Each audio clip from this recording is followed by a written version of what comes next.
Hello everyone, hello, welcome to the greenhouse and welcome to the channel. I'm Danny. I hope this video finds you well, and if this is your very first time in the greenhouse with us, welcome. Thanks for clicking. I'm happy you're here, and if you've been here before, as always, welcome back to the greenhouse. Today's video is brought to you by orchidsupply.store.com. They have everything you need for your orchid hobby and for your houseplant hobby. As you guys might know, I have a lot of houseplants as well as orchids, and they have everything you need. And it's really cool because on their website, I will leave a link in the description of this video to their website. But for my viewers and for my subscribers, if you enter the coupon code DANNY, D-A-N-N-I, that's an I at the end, not a Y, you will receive 12% off. So that's especially awesome. And we are going to use their supplies today to repot these grocery store Phalaenopsis with spent spikes. So come along. Now is the time of year, November to like the end of February, where people are getting Phalaenopsis orchids as gifts, or you might see one at the store and pick it up. But these are what you can just consider your grocery store Phalaenopsis.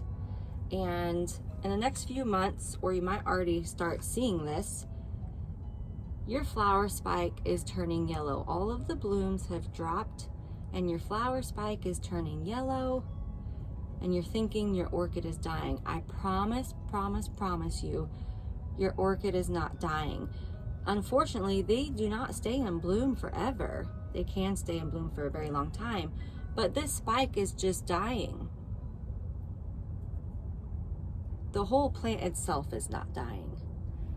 Or you might have one that, like this little girl here, the blooms are starting to fade, get a little crunchy like that, little spent flower spike. That's normal. So today we're gonna go along and show you how to care for your Phalaenopsis orchid after receiving it or buying it, and the spike is spent, the blooms are spent, and we're going to repot them.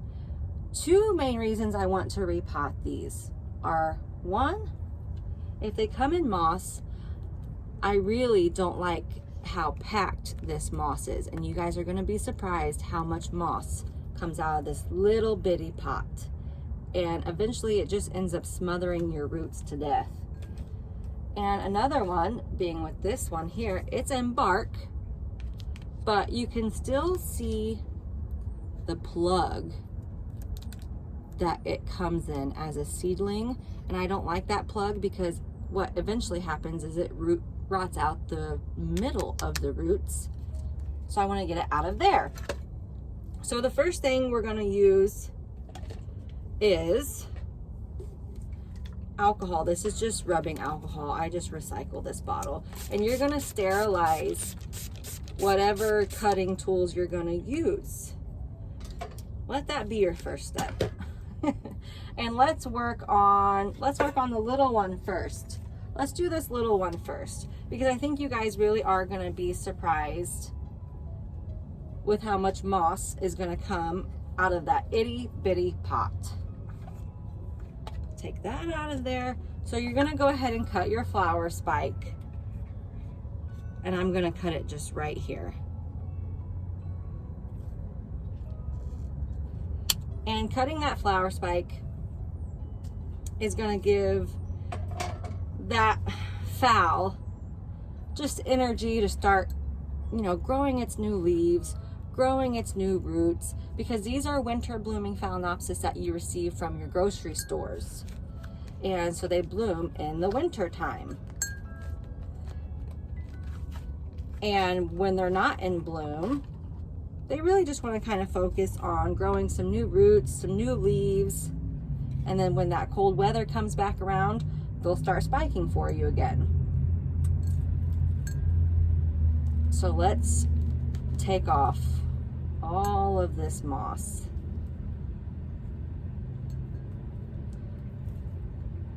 And usually what I have found is if I leave these Phalaenopsis that come in this really densely packed moss for too long, the root system just completely rots out. Now, most of the time, if you get to it in enough time, the outside of the root system is still pretty decent, as you can see. But the inside, most of the time, 90% of the time, the inside of that root system, the middle of that root ball is rotted out. And just be careful. You can wear gloves. You don't have to wear gloves. I don't prefer gloves. Some people do. But just be careful you're not ripping any roots. Look how much moss is coming out of that. Woo, it's just flying everywhere.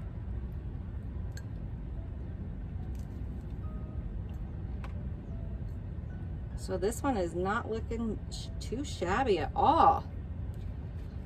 Let's finish getting the rest of this moss.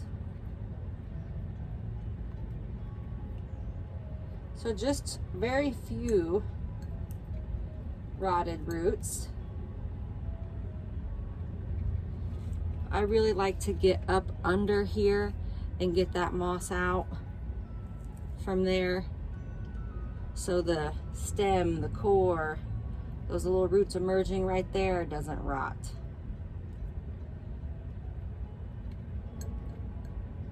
Okay, so take a look at how much moss came out of that little pot. I don't like to condense and pack my moss that tight. So our scissors are already sterilized, and you want to take off the dying or already dead roots, because if you go ahead and leave those on and pot those back up, it's going to rot and start decaying and rotting viable roots next to these rotting roots, and you don't want that. So you're just gonna snip away the dead ones. The dead ones will be mushy, kind of a black color to them. Let me get you in here so you can see. You see that black color right underneath my thumbnail right there?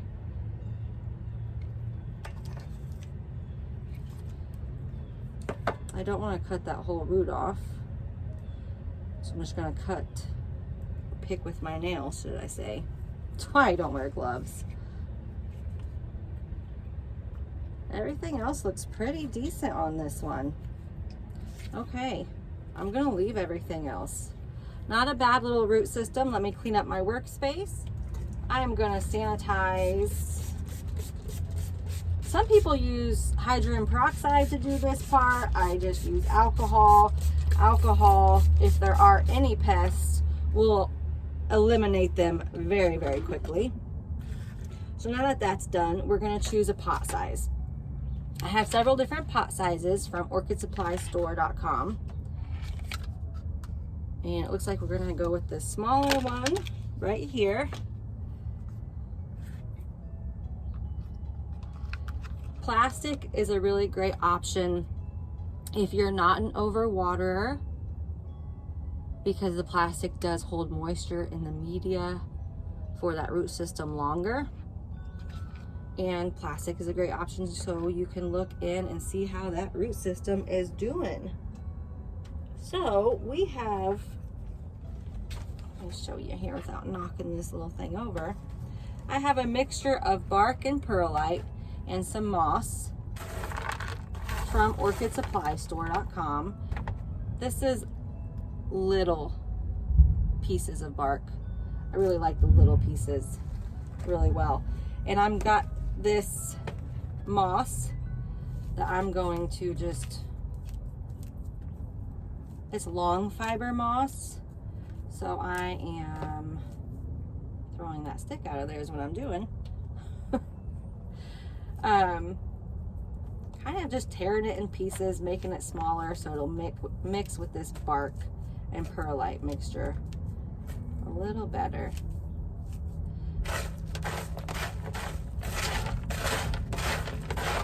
Give it a good stir.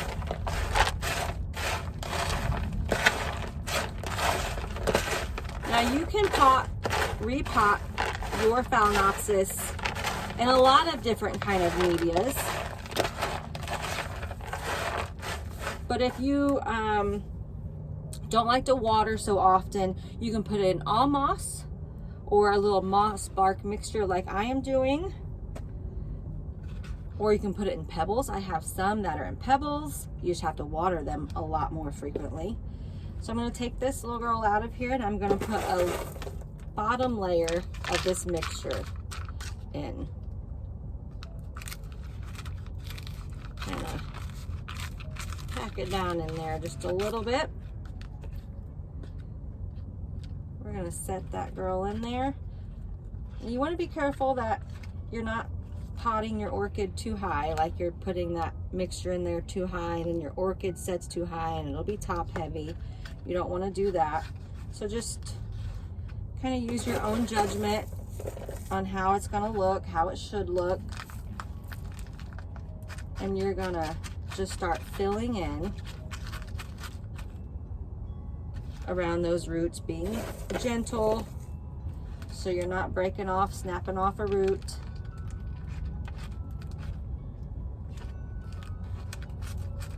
And kind of hold your Phalaenopsis into the place that you want it to be.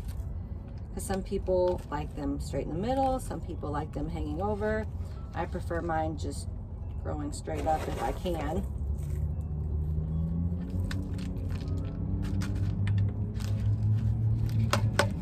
Tap, tap, tap it to get that media in there between the roots.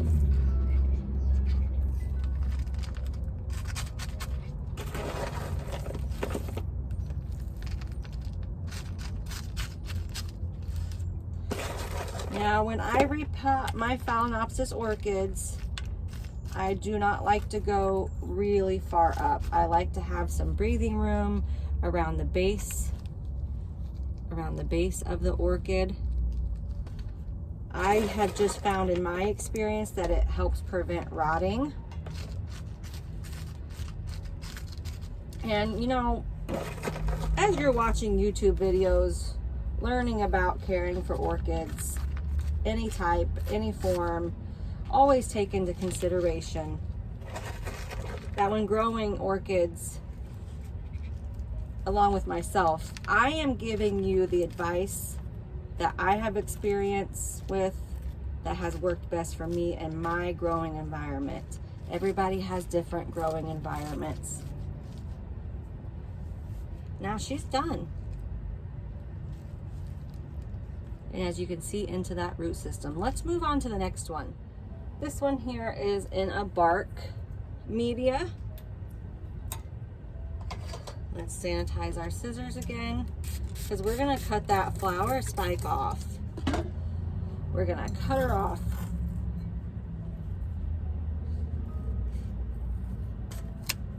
There we go.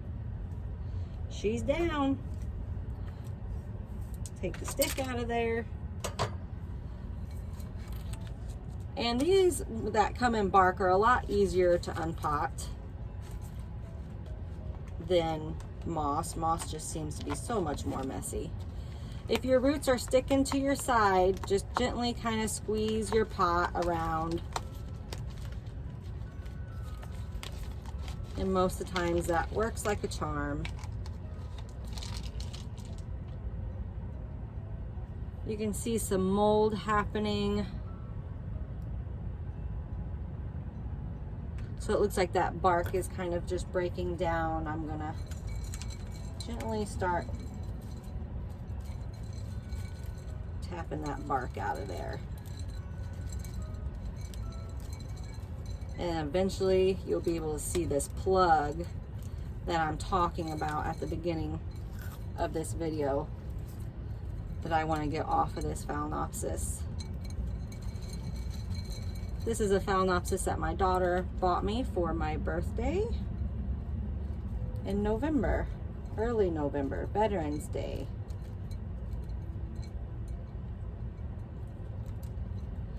Now the one thing about bark is you can see it's a little bit more sticky though. The roots adhere to that bark a lot more than it does moss. And I am not a grower that will sit here and pick off every piece of bark, because I have found it does just more damage to the plant itself. So can you see that plug now? Right there. You see that plug? I do not like those things. They tend to rot. And it's not moss, it's like sponge stuff. I don't know, it's very strange. I always find it just kind of weird feeling the texture. So I'm just very gently getting it off of there.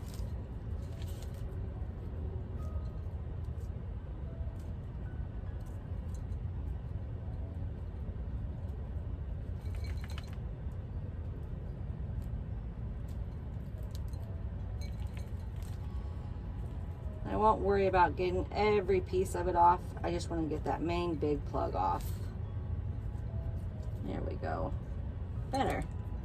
Okay, so now, did we sanitize our scissors again? I can't remember. We're going to do it again anyways. We're going to find the non-viable roots. This root right here. See, it's squishy. We're going to take that off.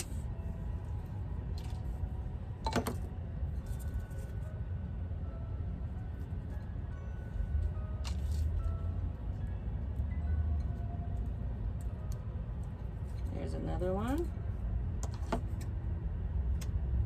Don't you fall on me. Don't you do it. It's got some here on the bottom.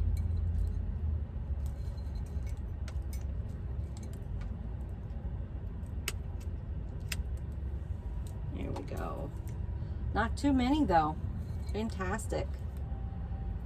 There's one more right there. There we go. Okay. Let's get this old media swept up, and we're going to spray down this with alcohol. I like reusing this bottle especially because it's almost empty now, but I like the way it sprays. Very good sprayer. Now let's figure out which size pot we're going to need. You don't want a pot that's way too big, because then the media stays too big for the root system, the root ball, because then the media stays too wet for too long and your plant's not gonna, the root system isn't gonna dry in time and it's gonna rot.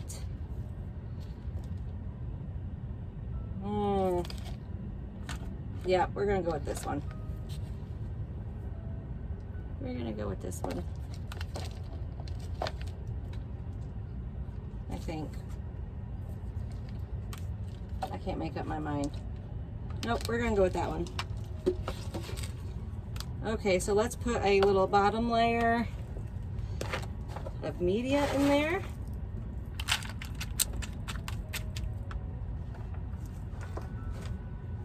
Position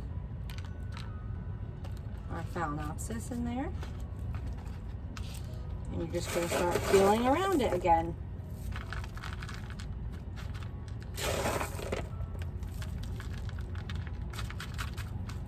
I really like this bark from Orchid Supply Store.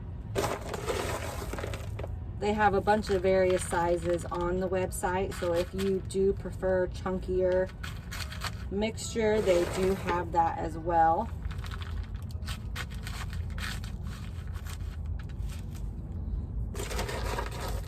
Yeah, I think this pot size was a lot better.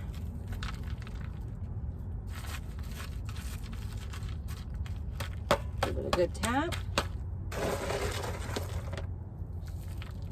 And again, I'm not going to go too far up the base of my phal because I don't like it and I don't want it to rot.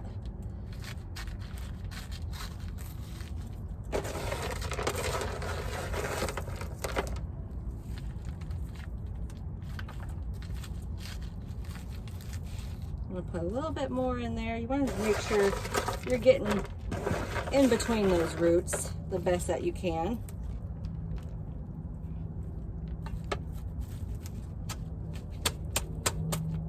You can leave those aerial roots sticking out. And she's done. So repotting your grocery store Phalaenopsis is pretty simple. You just want to get it out of that old yucky media and those flower spikes cut down, give it time to grow its new leaves, its new roots, and by next fall, next winter, hopefully you'll have new spikes emerging. I hope this was helpful. Happy growing. Stay safe. Till next time.